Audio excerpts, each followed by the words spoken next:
हमारे बीच में मौजूद रहकर हर नाइंसाफी के खिलाफ आवाज उठाने वाले हमारे मौलाना हाफिज अकमल साहब शहीद हमारे बीच में आज नहीं है। सच का खिलाफ करते, नाइंसाफी का खिलाफ बवखार बोलते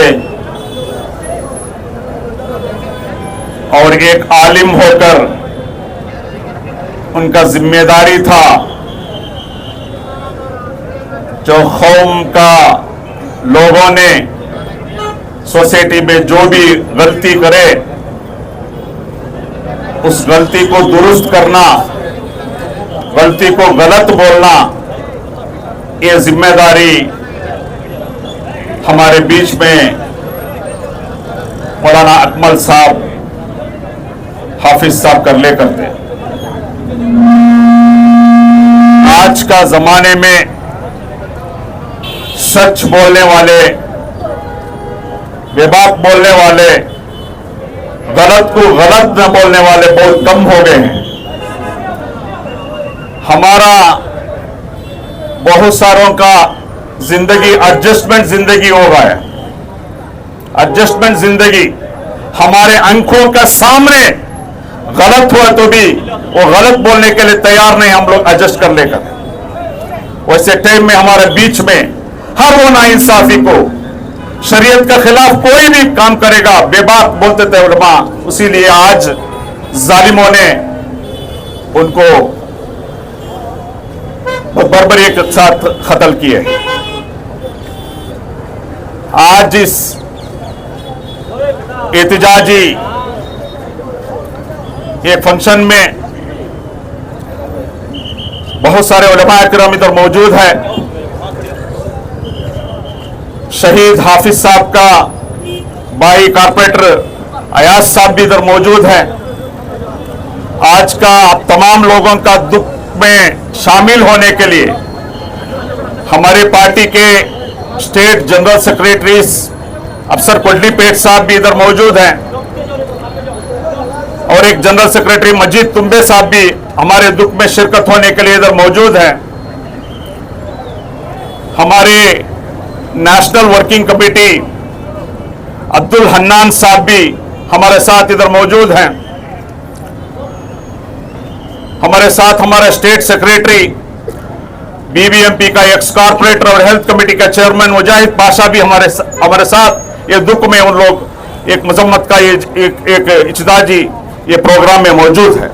मैं आप तमाम लोगों को, जितने भी लोग हमारे बात को लब्बई करके हुए आए हैं, उलमा किराम तमाम लोग, आपको मैं शुक्रिया अदा करते हुए, क्यों आज हम लोग इधर जुड़े हैं,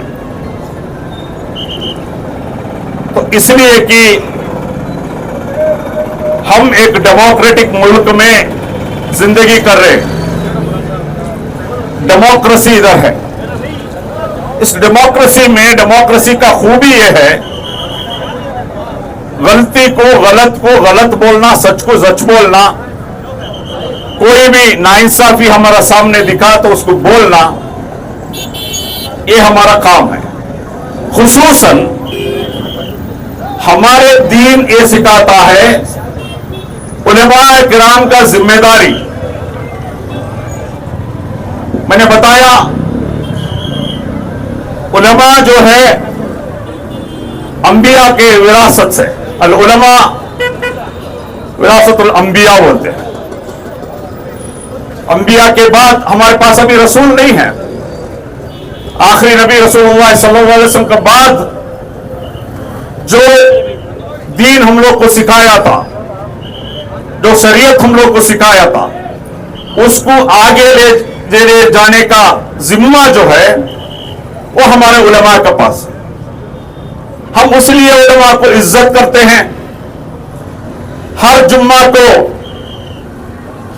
उलमा खिताब करते हैं, हमारे खतीब तो समाज के बुराइयों के बारे में, हमको सही रास्ते पर जाने में जो डेमोक्रेटिक मुल्क में क्या क्या होने का हुकूक क्या है, तमाम के लिए हर जुम्मा में हमारे खतीब खुतबात करते हैं, क्योंकि हम जो भी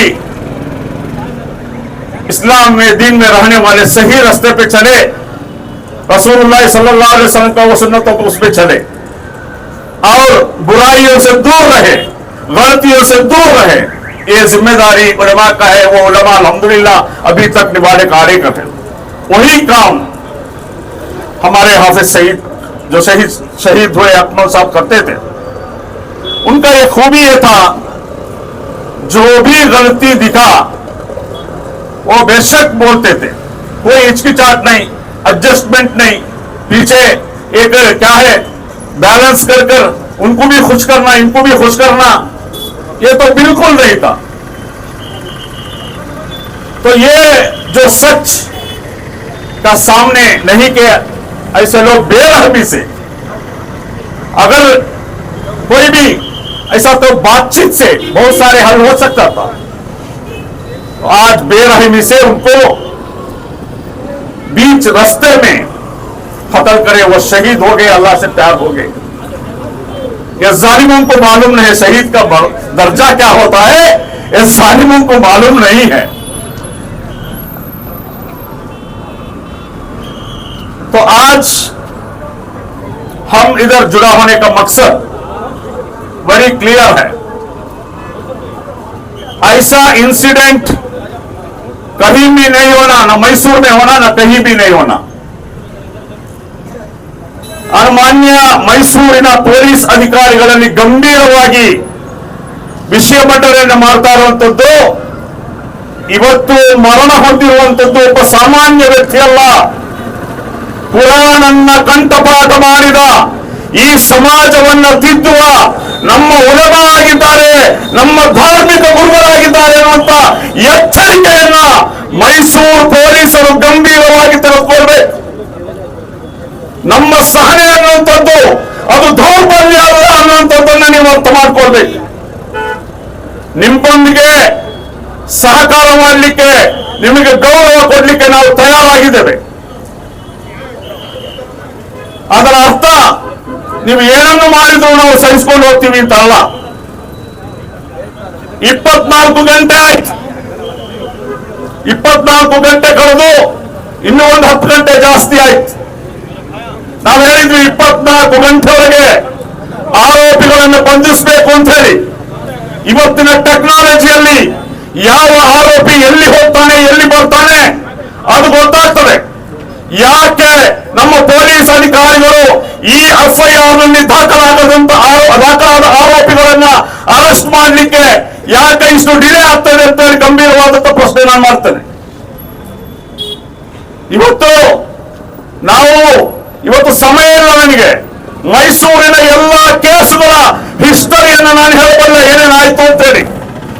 ಎಷ್ಟು ಅಮಾಯಕರನ್ನ ಇಲ್ಲಿ ಬಂಧನ ಮಾಡಿದ್ರಿ, ಅಮಾಯಕರ ಬಂಧನದಲ್ಲಿ ಪೊಲೀಸರಲ್ಲಿ ನಾವು ಬಂದು ಮಾತಾಡಿದ್ರು ನನಗೆ ನೆನಪಿದೆ. ಯಾವ್ಯಾವ ಕೇಸಿನಲ್ಲಿ ಇಲ್ಲಿ ಅಮಾಯಕರನ್ನ ಫಿಕ್ಸ್ ಮಾಡಲಾಯಿತು ನಮಗೆ ಗೊತ್ತಿದೆ. ಇವತ್ತು ಅದು ಚರ್ಚೆ ಮಾಡುವ ವಿಚಾರ ಅಲ್ಲ. ನಾವು ಕಾನೂನು ಸುವ್ಯವಸ್ಥೆ ಅದು ಏನು ಇವತ್ತು ಹಾಡು ಹಗಲೇ ಮೈಸೂರು ನಗರದ ಜನನಿಬಿಡ ಪ್ರದೇಶದಲ್ಲಿ 8:30 ಗಂಟೆಗೆ ಜನನಿಬಿಡ ಪ್ರದೇಶದಲ್ಲಿ ಒಂದು ಬರ್ಬರ ಹತ್ಯೆ ಆಗಿದೆ ಅಂತ ನಾಚಿಕೆಗೇಡು ನಮಗೆಲ್ಲ. ನಾಚಿಕೆಗೇಡು ನಮಗೆ ರಕ್ಷಣೆ ಹೋಗುವ ಬಗ್ಗೆ ಆಗಿರ್ತದೆ, ಸರ್ಕಾರಕ್ಕಾಗಿರ್ತದೆ. ಸರ್ಕಾರಕ್ಕೆ ಇದು ನಾಚಿಕೆಗೇಡು, ಸಿದ್ದರಾಮಯ್ಯ ಅವರಿಗೆ ನಾಚಿಕೆಗೇಡು ಇದು, ಪರಮೇಶ್ವರ್ ಅವರಿಗೆ ನಾಚಿಕೆಗೇಡು ಇದು, ಕಾಂಗ್ರೆಸ್ ಸರ್ಕಾರಕ್ಕೆ ನಾಚಿಕೆಗೇಡು ಇದು, ಪೊಲೀಸ್ ಅಧಿಕಾರಿಗಳಿಗೆ ನಾಚಿಕೆಗೇಡು ಇದು.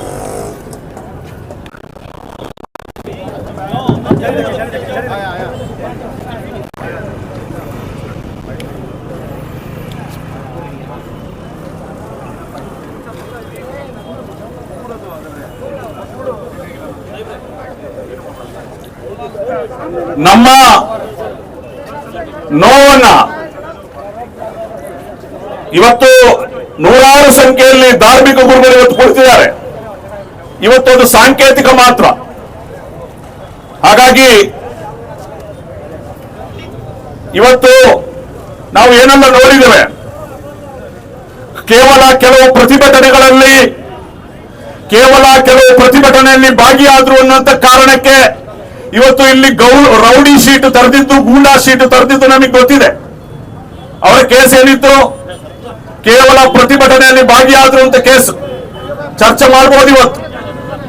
ಆದ್ರೆ ಇವತ್ತು ಲ್ಯಾಂಡ್ ಗ್ರಾಬಿಂಗ್ ಮಾಡೋರನ್ನ, ಮಾಫಿಯಾ ಮಾಡೋರನ್ನ, 2 ನಂಬರ್ ದಂಧೆ ಮಾಡೋರನ್ನ ಇವತ್ತು ರಕ್ಷಣೆ ಮಾಡ್ತಾ ಇದ್ದೀವಿ. ನೇರವಾಗಿ ಹೇಳ್ತಾನೆ, ಇವತ್ತು ಲ್ಯಾಂಡ್ ಮಾಫಿಯಾವನ್ನು ತಡಿಲಿಕ್ಕೆ ಇವತ್ತು ಆಗ್ತಾ ಇಲ್ಲ. ಇವತ್ತು 2ನೇ ನಂಬರ್ ಅನ್ನು ಸ್ಟಾಪ್ ಮಾಡಕ್ಕೆ ಇವತ್ತು ಆಗ್ತಾ ಇಲ್ಲ. ಇವತ್ತು ಇಲ್ಲಿ ಮಾದಕ ದ್ರವ್ಯ ಗಾಂಜಾ ಇವತ್ತು ಇದಾಗಿದೆ, ಏನು ಮಾರ್ಕೆಟ್ ಅಲ್ಲಿ ಹಚ್ಚಿದೆ, ಕಂಟ್ರೋಲ್ ಮಾಡಕ್ ಆಗ್ತಾ ಇಲ್ಲ. ಯಾಕೆ ಕಾರಣ ಇದು ನಿಮಗೆ ಗೊತ್ತಿಲ್ವಾ? ಇದರ ಹಿಂದೆ ಯಾರಿದ್ದಾರೆ ಅಂತೇಳಿ, ಗೊತ್ತಿಲ್ವಾ? ಇಂತಹ ಕಾರಣಕ್ಕೆ ಇವತ್ತು ಅವರಿಗೆ ಲಿಬರಲ್, ಈ ಲ್ಯಾಂಡ್ ಮಾಫಿಯಾ, ಈ ಗಾಂಜಾ ವ್ಯವಹಾರಗಳು, ಈ ಮಾದಕ ವ್ಯವಹಾರಗಳು, ಇದನ್ನೆಲ್ಲವನ್ನ ನೀವು ಲೈಟ್ ಆಗಿ ತಗೊಂಡ ಕಾರಣಕ್ಕಾಗಿರ್ತದೆ ಇವತ್ತು ಈ ವಿಚಾರ ಹೇಳಿದ್ದು. ಇವತ್ತಿನ ನಮ್ಮ ಪೊಲೀಸ್ ಕಮಿಷನರ್ ಅವರು ಏನು ಚಾರ್ಜ್ ತಗೊಂಡ್ರು, ಮೊದಲ ದಿನ ಅವರನ್ನು ನಾನು ಭೇಟಿಯಾದೆ. ಮೊದಲ ದಿನ ನಾನು ಹೇಳಿದ್ದು ಅವರಿಗೆ, ಸರ್, ನಮ್ಮ ಮಕ್ಕಳ ಭವಿಷ್ಯ ಹಾಳಾಗ್ತಾ ಇದೆ, ಮೈಸೂರು ಮಾದಕ ದ್ರವ್ಯದ ಕೇಂದ್ರ ಆಗ್ತಾ ಇದೆ. ನೀವು ಕೇವಲ ಅವೇರ್ನೆಸ್ ಪ್ರೋಗ್ರಾಮ್ ಮಾಡಿ ಜಾಗೃತಿ ಮೂಡಿಸುವುದಲ್ಲ, ಚೈನ್ ಲಿಂಕ್ ಕಟ್ ಮಾಡಬೇಕು, ಸಪ್ಲೈ ಕಟ್ ಮಾಡಬೇಕು. ಎಲ್ಲಿಂದ ಇದು ಬರ್ತದೆ, ಎಲ್ಲಿ ಇದು ಸಪ್ಲೈ ಆಗ್ತದೆ, ಇದರ ನೇರ ಪರಿಣಾಮ ನಾವೀಗ ಅನುಭವಿಸ್ತಾ ಇರುವಂತದ್ದು. ಯಾಕೆಂತಂದ್ರೆ ಈ ಮಾದಕ ದ್ರವ್ಯಗಳು, ಈ ಲ್ಯಾಂಡ್ ಮಾಫಿಯಾ, ಈ ಭೂ ಮಾಫಿಯಾ ಇದಾಗಿರ್ತದೆ. ಇಲ್ಲಿ ಕಾನೂನು ಸುವ್ಯವಸ್ಥೆಗೆ ಇವತ್ತು ಈ ರೀತಿಯ ಥ್ರೆಟ್ ಆಗ್ತಾ ಇರುವಂತದ್ದನ್ನು ನೀವು ಅರ್ಥ ಮಾಡ್ಕೊಳ್ಬೇಕು.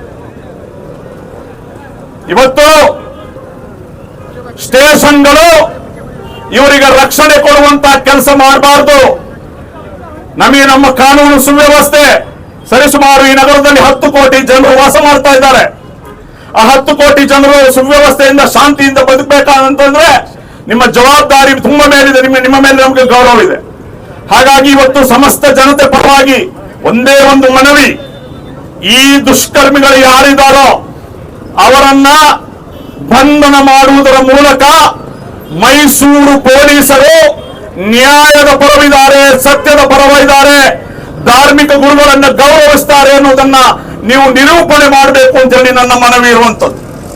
ನಿನ್ನೆ ನೀವು ಏನೆಲ್ಲ ನಮಗೆ ಸಹಕಾರ ಕೇಳಿದ್ರಿ, ಎಲ್ಲ ಸಹಕಾರವನ್ನು ನಾವು ಕೊಟ್ಟಿದ್ವಿ, ಸಂಯಮವನ್ನು ನಾವು ಪಾಲಿಸಿದೀವಿ, ನಮ್ಮ ಯುವಕರನ್ನ ನಾವು ಕಂಟ್ರೋಲ್ ಮಾಡಿಕೊಂಡು ಇವತ್ತು ಒಂದು ಶಾಂತಿಯುತವಾಗಿ ನಮ್ಮ ಬೇಡಿಕೆಯನ್ನು ಇಡ್ಲಿಕ್ಕೆ ಇವತ್ತು ನಾವು ಸಾಂಕೇತಿಕವಾಗಿ ಪ್ರತಿಭಟನೆ ಮಾಡ್ತಾ ಇದ್ದೇವೆ. ಹಾಗಾಗಿ ಸಾಕಷ್ಟು ಜನರು ಇವತ್ತು ಮಾತಾಡಿಕೊಳ್ಳೋದ್ರಿಂದ ಹೆಚ್ಚು ಮಾತಾಡೋದಿಲ್ಲ.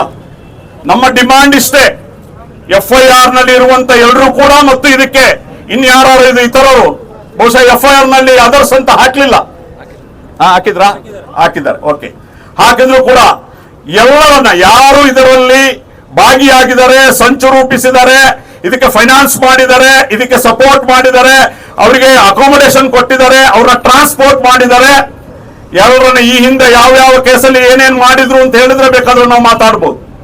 ಹಾಗೆ ಈ ಕೇಸ್ನಲ್ಲೂ ಕೂಡ ಗಂಭೀರವಾಗಿ ಪರಿಗಣಿಸಿ ಆ ಕಲ್ಪ್ರಿಟ್ಗಳನ್ನು ಅರೆಸ್ಟ್ ಮಾಡಿ ಆ ಕುಟುಂಬಕ್ಕೆ ಮತ್ತು ನ್ಯಾಯ ಒದಗಿಸಿಕೊಳ್ಬೇಕು.